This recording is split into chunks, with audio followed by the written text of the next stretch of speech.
Talk about this transition. You come in from a successful career at Harvard. Now you're transitioning to UCF, P4 level. How has it been the first few months here and the first 2 spring practices? It's been great. It's been great since I got here a little over a month and a half ago, 2 months ago.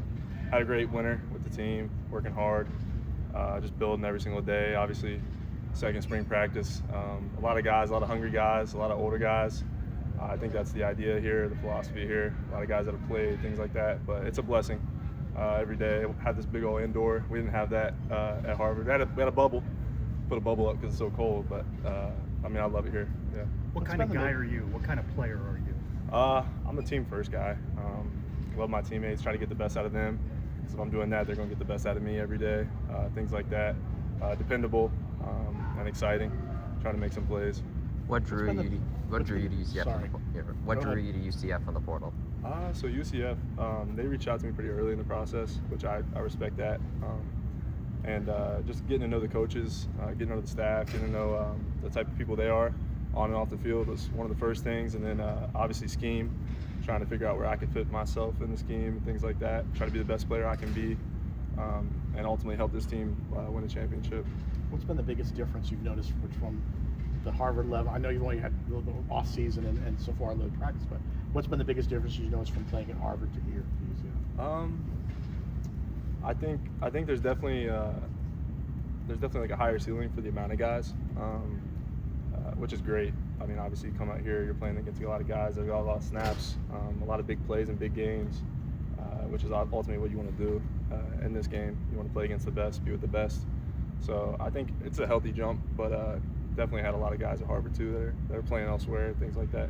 You had an excellent career at Harvard. How eager are you to kind of, show what you can do at this next level, FBS and Big 12? Yes, sir. So, I mean, obviously my goal is just to play at the highest level I can. And in coming here and doing this has been great. And everything I learned at Harvard, I'm going to bring here. At the end of the day, it's football. Not a lot of things change. So just put my best foot forward and keep doing what I do. Having been a captain, what does that say about the leadership you bring? I think you could say a lot from my past teammates and things like that, but I mean, we have a lot. I always said this: there's one sole captain at Harvard. We had many captains. Like, there's always more than one leader on a team. Same thing here. A lot of captains, a lot of great guys on this team to build off of, and ultimately just get the best out of each other. Why did you choose Harvard? Why did I choose Harvard? Yeah, why did you choose Harvard? So coming out for me, kind of like COVID timing in high school. And I was in Jersey at the time. My dad coached, so I moved a couple times in high school. And I was in Jersey, never thought about going to the Ivy League, didn't know much about it. And I started to get recruited by the Ivy League. And when you get recruited by the Ivy League, one Ivy League will get you an offer, and they all will. And I hopped on a couple calls with a couple guys and then a couple alumni from Harvard. And I realized, like, the amount of sacrifices my family's made for me coming up. So I was little, playing AU basketball, playing flag football, the tackle football, all the sacrifices my older brothers have made. I was like, it'd be a disservice for me not to pursue this for the rest of my life, set me up in a lot of different ways, and ultimately play I think, high-level football in FCS. Do you get people who, when you say you're from Harvard, or you went to Harvard, do they give you a look kind of? Oh, okay.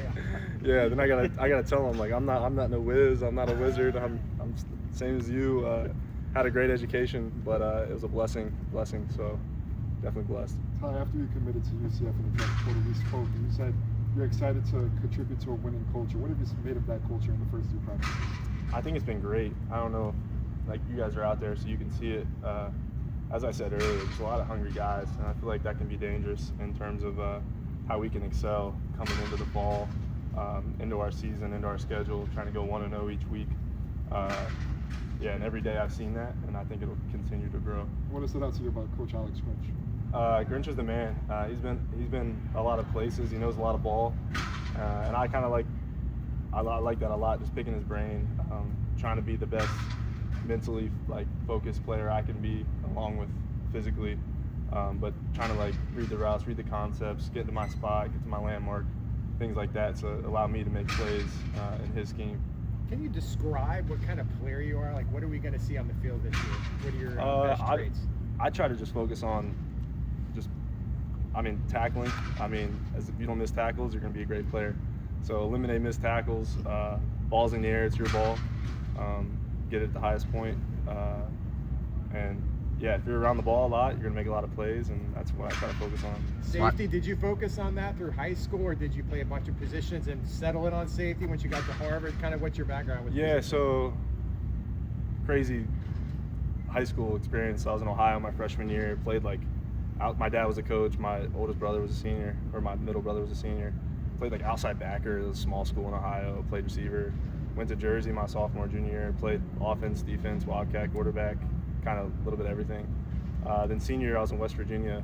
My dad was coaching at Marshall at the time, and I was doing a little bit of the same thing, like wide receiver, safety, wildcat, quarterback, things like that. I just like football at the end of the day.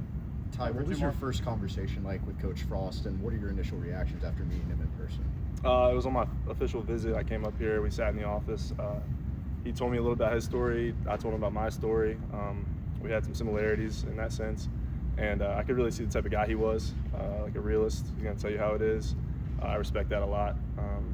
No BS and things like that. Is there any like advice that he's given you that's kind of stuck with you so far? Just his experiences from being in college, transferring to being a dog in Nebraska, being in the league. He's kind of just made it work, and he was always just a football player, and I can kind of see myself in that. I love to play football, and that's what I do. And, yeah. What are your goals for your final season of college football? My goal is a Big 12 championship. Simple. Yeah. What are you looking to prove? Prove myself right, that I can play at this level. That jump between FCS and FBS is only as big as you make it. I think at the end of the day, as I said multiple times, like if you're a football player, you can figure it out. Get your nose on the ball, be around the ball, punch at the ball, and I think you'll have a good career. All right. Thanks, Ty. Thank you, guys. Good luck I to you. appreciate Thank it. you.